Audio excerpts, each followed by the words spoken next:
Menjelang kedatangan Presiden Joko Widodo pada Kamis 3 Maret 2016, TNI, Polri, dan Pemprov Sumsel melakukan koordinasi serta pengamanan di wilayah yang akan dilintasi orang nomor 1 di Indonesia.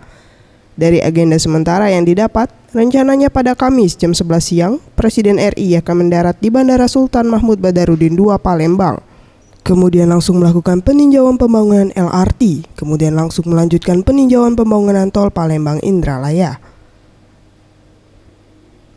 Aris Barunawan, Kapen Remgapo Sriwijaya yang ditemui di ruang Bina Praja menjelaskan, semuanya sudah disiapkan secara maksimal dalam rangka kunjungan Presiden RI terkait dinamika-dinamika yang akan muncul.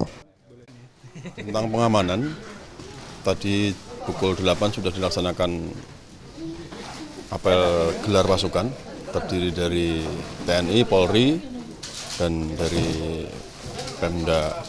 dari Pemprov. Intinya semuanya sudah disiapkan secara maksimal dalam rangka kunjungan RI 1 besok terkait dengan dinamika-dinamika yang kemungkinan muncul.